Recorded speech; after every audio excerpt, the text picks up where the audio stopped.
की भूमिका में नीतीश कुमार हैं। चाणक्य प्रशांत किशोर ने पर्दे के पीछे से मोदी की आंधी का रास्ता रोका। कैसे उन्होंने नीतीश की छवि को चमकाया, कैसे वॉर रूम बनाया और वॉर रूम में किसको कहां बिठाया। ऐसा क्या हुआ कि शाह मोदी की जोड़ी को अब तक की सबसे करारी हार का सामना करना पड़ा। प्रशांत की पूरी कहानी बेहद दिलचस्प है।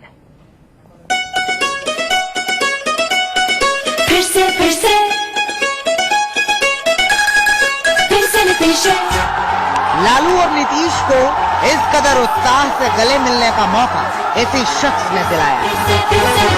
फिर से एक बार हो बिहार में बहार हो, फिर से एक बार हो नीतीश कुमार हो। ये शख्स जिसने बिहार में मोदी की हवा को हवा कर दिया, ये शख्स जिसने बड़े बड़े राजनीतिक पंडितों को पस्त कर दिया, जो राजनीति की दुनिया का नया चाणक्य बनकर उभरा है, जिसके तर्कश में चुनावी फॉर्मूले के एक से बढ़कर एक तीर रहते हैं, जो विरोधियों को चारों खाने चित करता है। जिनके जैसा नहीं है कोई दूजा। नरेंद्र मोदी को गुजरात से दिल्ली के सेमिनार सीआर तक पहुंचाने वाले चाणक्य ने अब बिहार में नीतीश को एक बार फिर सत्ता का सिंहासन सौंप दिया है। इनका नाम है प्रशांत किशोर, जो ऐसे रणनीतिकार हैं जिन्हें राजनीति में सपनों का सौदागर माना जाता है। जीत के बाद पीएम मोदी से लेकर सोनिया गांधी तक ने नीतीश को बधाई दी, लेकिन खुद नीतीश ने सबसे पहले प्रशांत किशोर की पीठ थपथपाई, उन्हें गले लगा लिया। भूमि का सपूते भूमि बचाएगा, अपना एक एक वादा वो तो निभाएगा। तो वहीं लालू भी प्रशांत की खुलकर तारीफ करते नहीं थक रहे। भूमि का सपूते भूमि बचाएगा, अपना एक एक वादा वो तो निभाएगा। कम से कम बिहार की जनता को बधाई तो दीजिए। बढ़िया से रणनीतिकार बहुत अच्छा से मान किया, जो रणनीति बनाया कहीं किसी भी दिक्कत नहीं हुआ। रंगीन भाषा में उनका बहुत हो गया। एक बार बिहार की जनता को बधाई देंगे, आप सबको बधाई दे रहे हैं। प्रशांत किशोर की एक खासियत है कि ये शख्स कभी सुर्खियों में नहीं आता, मगर इनकी रणनीतियां चुनाव में विरोधियों को चित कर देती है।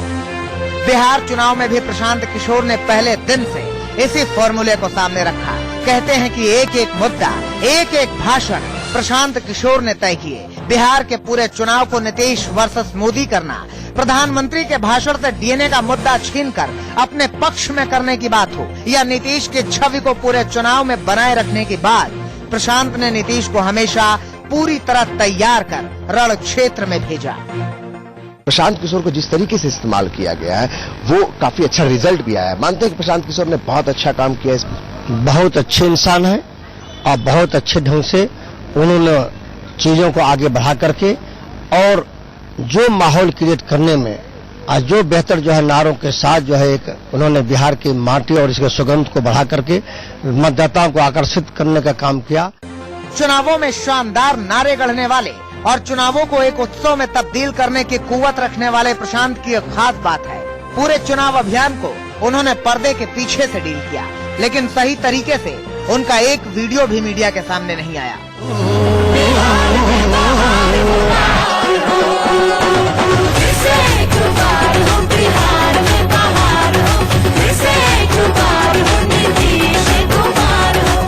करीब 8 महीने पहले नीतीश और प्रशांत की मुलाकात हुई थी। तब नीतीश को भी ये अंदाजा नहीं था कि प्रशांत उन्हें बिहार की सल्तनत का शहंशाह बनाने की कुव्वत रखते हैं, मगर 8 महीने के भीतर ही प्रशांत का करिश्मा चल निकला। अब कहा जाने लगा है कि जिसने मोदी की जीत की कहानी लिखी, उसने नीतीश की जीत दोहराई। प्रशांत अकेले नहीं, उनकी टीम में 400 लोग हैं। एक 3 स्तर का वॉर रूम है, जहां से एक एक विधानसभा क्षेत्र पर नजर रखी जा रही थी। एक एक मुद्दों को जरूरत के हिसाब से तैयार किया गया। उन्होंने एक एक मतदाता से जोड़ा, घर घर दस्तक जैसा कार्यक्रम बनाया। पहली बार चुनाव से पहले सरकार की उपलब्धियां इतने सूक्ष्म स्तर पर लोगों के घरों तक पहुंची। प्रशांत को करीब से जानने वाले कहते हैं कि वो चर्चा और बहस में बहुत यकीन रखते हैं। प्रशांत किशोर ने जिस तरीके से मोदी के लिए चाय पे चर्चा रखा, उसी तरीके से नीतीश कुमार के लिए पर्चे पे चर्चा और नाश्ते पे चर्चा का कैंपेन सबके सामने रखा।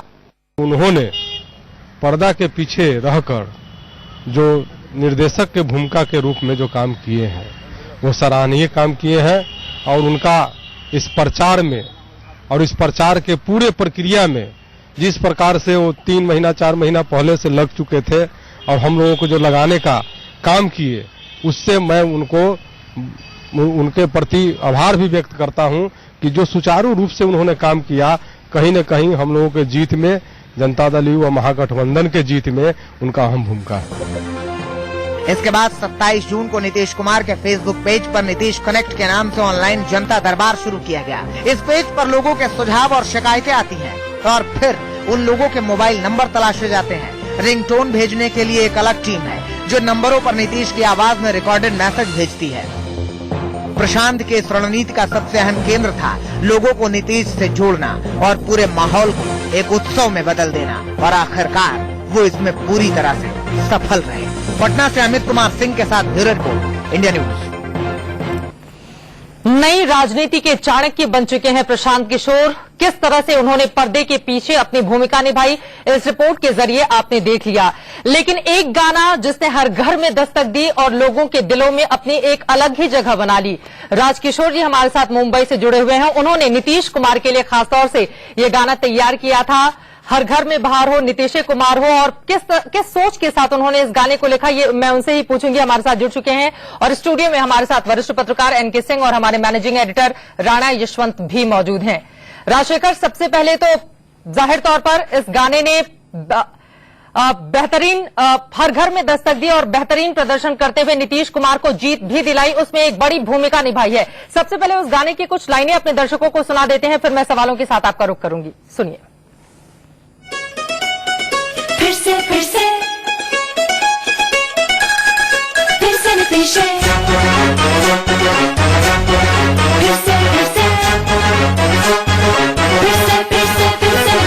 फिर से एक बार हो बिहार में बहार हो, फिर से एक बार हो नीतीश कुमार हो, फिर से एक बार हो बिहार में बहार हो, फिर से एक बार। राजशेखर हमारे साथ लगातार बने हुए हैं। राजशेखर, ये कहानी शुरू कैसे हुई, नीतीश कुमार से आपकी मुलाकात कैसे हुई, जरा उसके बारे में बताइए आप हमें।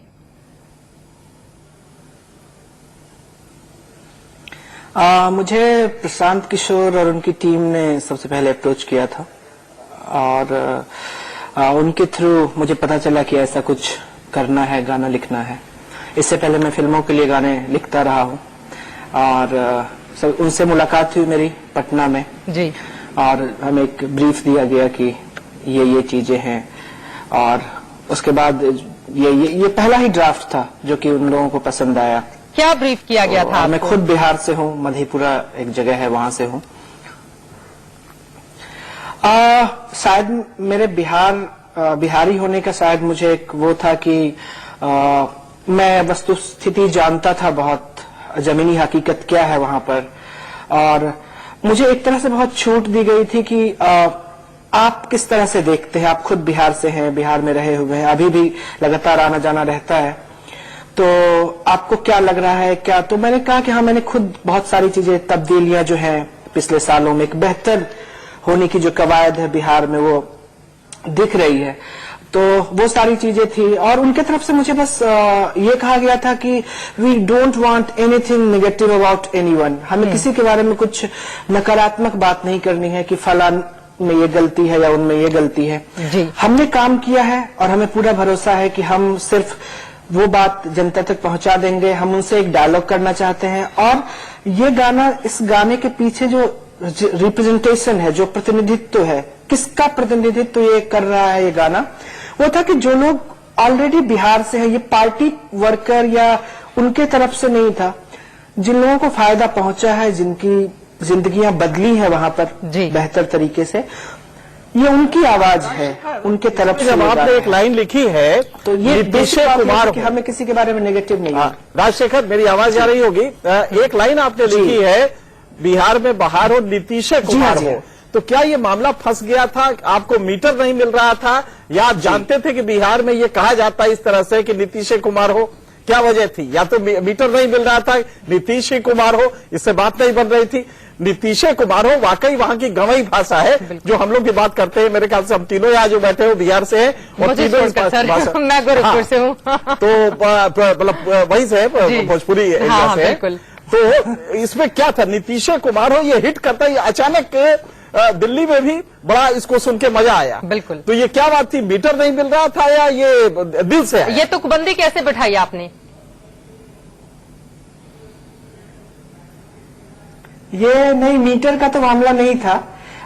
ये बहुत डेलिब्रेट था कि आप जानते हैं और बाकी ऑडियंस के लिए कि बिहार में जब हम किसी चीज पे बल आरोपित करते, बलाघात जिसको बोलते हैं, कि ठोस करना चाहते हैं उस चीज को, तो हम उसमें ए लगा देते हैं। तो वो नीतीश ही, उसके अलावा कोई नहीं। वो जो जैसे मुंबई में मुंबई कहते हैं वैसे ही शायद ये भी होगा। बिल्कुल। और इसने अपनी एक अलग जगह भी बनाई, यहाँ तक कि हमारे चैनल के टॉप बैंड में भी कल नीतीश कुमार दिन भर छाया रहा। लेकिन राघवेश्वर जी, यहाँ पर आपके पास में आना चाहूंगी। प्रशांत किशोर ने जिस तरह से काम किया है और वास्तव में नए युग के चाणक्य के रूप में उन्होंने खुद को स्थापित कर लिया है, चाहे वो लोकसभा चुनाव में नरेंद्र मोदी की जीत हो या फिर अब विधानसभा चुनाव में नीतीश कुमार के, और अब तो जैसा कि आप जिक्र भी कर रहे थे कि दूसरे राज्यों के भी मुख्यमंत्री उन्हें अभी से ढूंढने लगे हैं। मुझे लगता है कि एक बार इतिहास में मैं आपको लेकर चलना चाहूंगा कि नंद वंश का जब नाश हो गया और मौर्य वंश स्थापित हुआ, चंद्रगुप्त मौर्य राजा बन गए, तो चाणक्य ने अपनी शिखा खोली थी।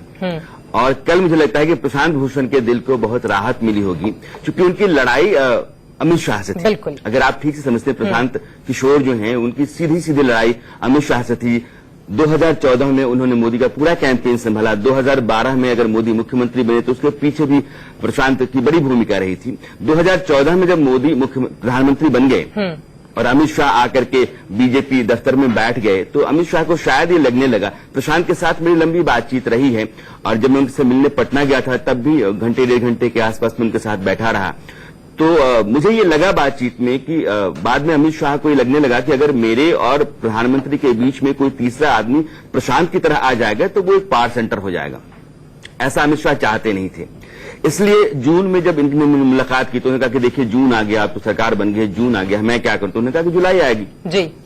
तो उन्होंने एक तरह से टाला और अपमान किया और अमित शाह को बार बार ये लग रहा था कि जो कुछ भी रहा है भारत में और मोदी के प्रधानमंत्री बनने में, उसमें प्रशांत की कोई भूमिका, इनकी टीम की भूमिका रही नहीं है।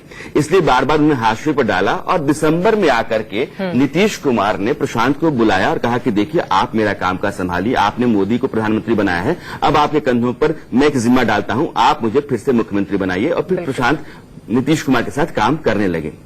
और हमने देखा भी था कि किस तरह से चुनाव प्रचार में नीतीश ने पहले ही बाजी मार ली थी एनडीए से और कहीं न कहीं वो भी उनके पक्ष में गया है। एनके सिंह जी के पास में आऊंगे और राजशेखर ने जिस महत्वपूर्ण बात का जिक्र किया कि नकारात्मक बातों को डालने से मना किया गया था उनके गीत में, क्या इसने भी एनडीए को नुकसान पहुंचाया है? क्योंकि एनडीए की ओर से बार बार नेगेटिव कैंपेनिंग की गई। छोटे से ब्रेक हुई है चरितार चाणक्य की भूमिका में प्रशांत किशोर, चंद्रगुप्त की भूमिका में नीतीश कुमार। और इसी सवाल के साथ मैं एनके सिंह जी आपके पास आना चाहूंगी, जिसका जिक्र राजशेखर कर रहे थे कि किसी भी नकारात्मक कैंपेनिंग के लिए या कोई भी ऐसी बात जो नकारात्मक हो उसको ऐड करने के लिए मना किया गया था और सीधा सीधा फायदा अगर चुनावी रिजल्ट को हम देखें तो नीतीश कुमार को मिला है। ये बात सच है, एनडीए को इसका नुकसान। देखिए ये राजशेखर जो बात कर रहे हैं बहुत ही सीरियस बात है कि उन्होंने ये मैसेज दिया है कुछ भी नकारात्मक नहीं करना है, वरना इसी गाने को राजशेखर अन्य शब्दों में लिख सकते थे। ये बड़ा ही सहज और सुगम शब्द है और ये इतना सूदिंग इफेक्ट है इसका। बिहार में नीतीश कुमार, बहार और नीतीश कुमार हो, इसमें सिंपल सा है, हर आदमी को समझ में आ रहा है। ये मेरे ख्याल से इस पूरे कैंपेन का सम एंड सब्सटेंस था कि आपको कहीं से नेगेटिव नहीं होना है। मेरे ख्याल से ये प्रशांत का ये गजब का ये एक्यूमेन है और सोशल पूरा का पूरा जो सोशल वेरिएबल्स को एक उसमें लाना, एक समझौते पे लाना और उसके बाद उससे इलेक्टोरल रिजल्ट लेना, ये अपने आप में, वरना देखिए एक अजीब सी चीज है। मैं देख रहा हूं कि एनडीए ने भी यही किया, जाति के दो लीडरों को लेके, रामविलास पासवान और मांझी को लेके वो भी चले, लेकिन वो तो छोड़िए, उनके लीडर ही खत्म हो गए। बिल्कुल। इधर दो म्यूचुअली होस्टाइल सोशल ग्रुप्स, एक यादव एक कुर्मी, वो एक साथ आते हैं, उनके लीडर्स आते हैं और वो क्लब हो जाता है और वो मल्टीप्लाई कर जाता है। प्रशांत की स्ट्रैटेजी को मैं आपको बताना चाहूंगा। जब भाई हाँ, मैं सोच रहा था कि कैसे आप मिले और क्या स्ट्रेटजी रही होगी। मैं जब मिला तो उस समय तक लालू प्रसाद यादव के साथ कोई गठबंधन नहीं था और पूरे बिहार में खास करके उन तमाम चौराहों पर नीतीश कुमार के होर्डिंग्स लगे पड़े थे जिन पर लिखा हुआ था फिर से एक बार हो नीतीश कुमार हो, या बिहार में एक बार फिर नीतीश कुमार। इस तरह के बहुत सारे नारे उन्होंने कंपोज किए थे और वो सारे नारे बिहार में आप देखते रहे होंगे। तो लालू प्रसाद यादव साथ आ गए, बहुत डाउन टू अर्थ आदमी, साधारण कुर्ता पजामे में रहते हैं, पैंट शर्ट में उस दिन थे। नीतीश कुमार के कैंपस के भीतर ही उनका अपना आवास है जिसमें रहते हैं। उनका बैकग्राउंड क्या है? IITian है वो, बेसिकली हैं तो यूनाइटेड नेशंस में हेल्थ सर्विस में काम करते, अफ्रीका में अपॉइंटेड थे। 2011 में नौकरी छोड़ करके वो आ गए और 2012 में मोदी के साथ जुड़ गए। IITian है खड़गपुर। हाँ, और 2012 में मोदी के साथ जुड़ गए। उसके बाद जब नीतीश कुमार के साथ आए तो उनकी आदत ये है कि जिसके साथ काम करते हैं उसके साथ ही रहते हैं। तो पहले मोदी के कैंपस में रहा करते थे अहमदाबाद में, गुजरात गांधीनगर में। यहाँ वो सर्कुलर रोड, 7 सर्कुलर रोड पे जो नीतीश कुमार का अपना जो आवास है उस आवास में ही रहते हैं। कोई गैजेट नहीं होता उनके पास, मोबाइल लैपटॉप कुछ नहीं है प्रशांत के पास, बेसिकली उनका दिमाग चलता रहता है। प्रशांत को समझ में आता है कि हमको क्या करना चाहिए और क्या नहीं करना चाहिए।